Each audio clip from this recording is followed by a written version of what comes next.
And now I have the pleasure of introducing Georgi Georgiev from the Bulgarian Lymphoma Association. How did I do? Thank you, Jennifer. Pronunciation. Go right up there. Yes.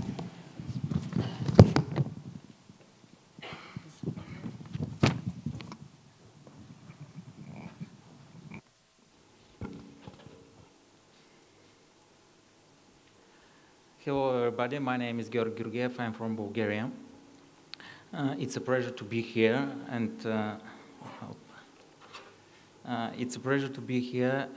and would like to thank the organizers.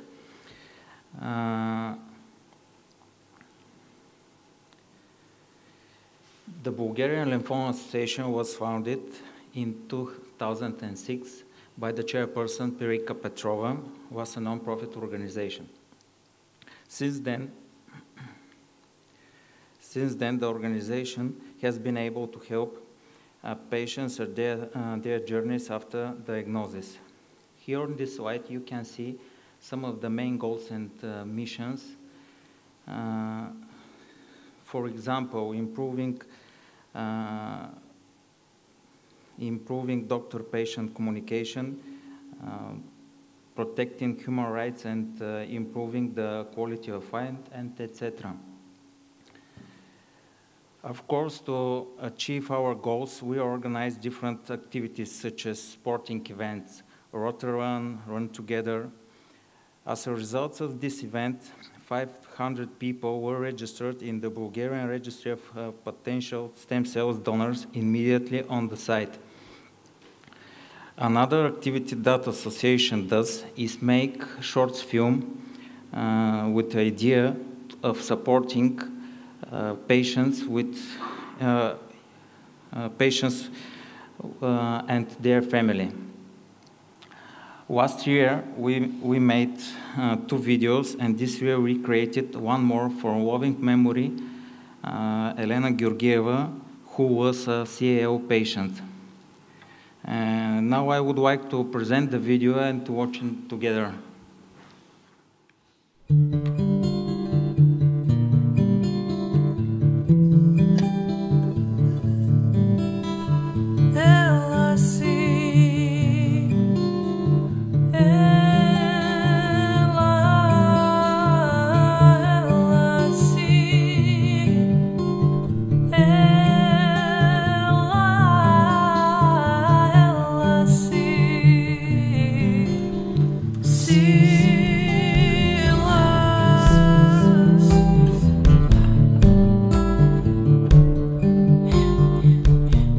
Казвам се Йоана, дъщеря съм на Елена.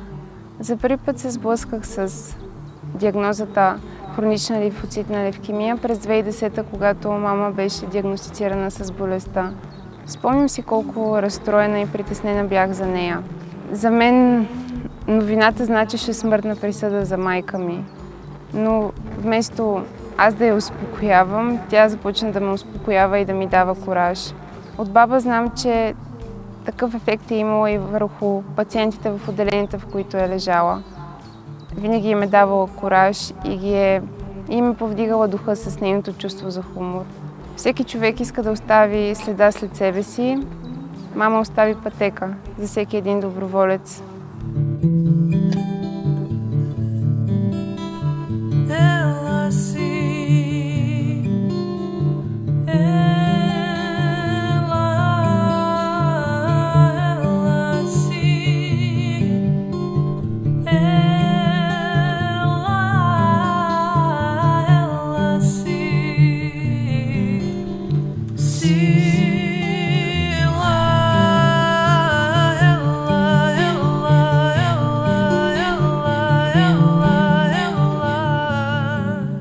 Казвам се Пиринка Петрова и имам честта и удоволствието да бъда основател и председател на Българско сдружение Лимфом.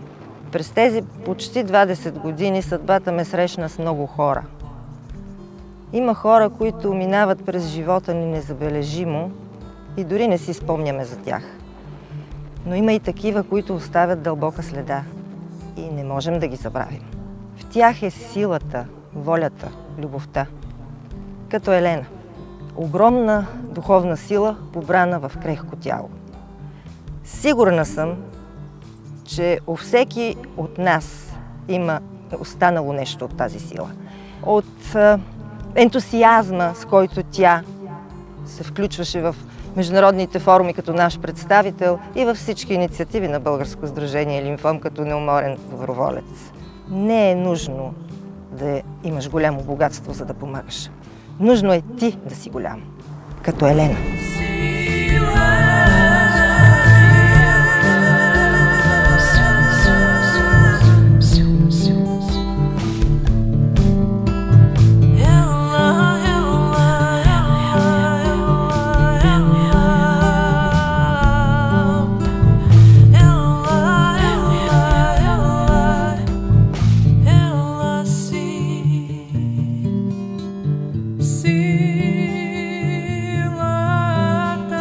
Здравейте, казвам се Иван, на 35 години. През 2020 година бях диагностициран с лимфом на Ходжкин, 4-ти Б стадий. Днес съм тук, защото не се предадох. По-силен от вчера, с по-голямо сърце, готов да помогна на всеки, който се нуждае от съвет, от помощ, от каквото и да било, борейки се с тази трудна болест. Днес съм тук, за да направя някой от вас по-силен, да му вдъхна кураж, да му кажа, че надежда винаги има. Днес съм тук.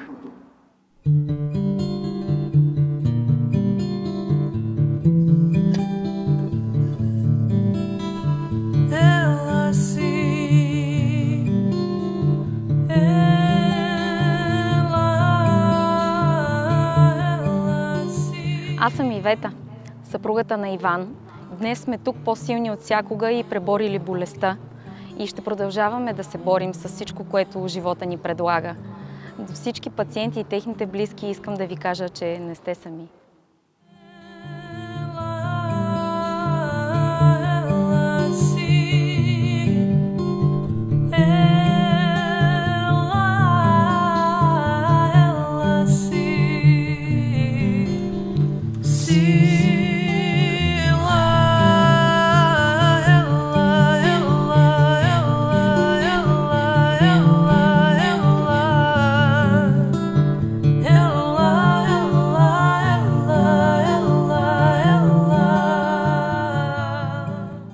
Аз съм Петя и съм на 43 години. Съдба или не, точно на тази дата, преди 2 години, бях диагностицирана с не-Ходжкинов лимфом. Благодарна съм на Вселената за всички, които ми помагаха по този път. Истината е, че не бих се справила, ако ги нямаше моите нови приятели от Сдружението за лимфома. Това, което мога да кажа е, живота е прекрасен. Благодарна съм и на себе си, че видях това не като пропаст, а като възможност да скоча по-високо. Защо помагам на другите? Това е нещо, което идва от сърцето ми. Помагам, защото на мен помогнаха много. Това е.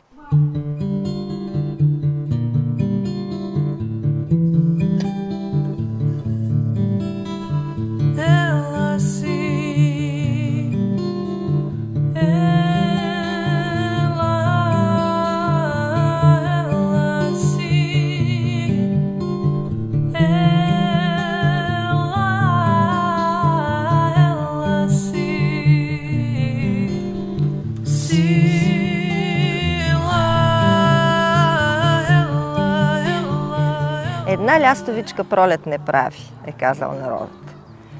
И животът, и историята са ни убедили, че е така.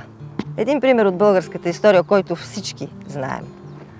Как е могъл обикновеният монах Паисий, не разполагащ с никакви средства, да разпространи своята история славено-българска? За няколко десетки години множество преписи на неговата книжка се появяват и достигат до българите, населяващи по това време обширна територия, от Дунав до Солун, от Черно море, от Ватохрид. Как? Защото не е бил сам. Затова сърцето ми трепва всеки път, когато чуя някой, току-що преборил болестта или дори още на лечение, да каже: вие ми помогнахте. Искам и аз да помагам на другите. С какво мога да бъда полезен? Уверявам ви, винаги има с какво. И това, което понякога изглежда малко, често се оказва много голямо.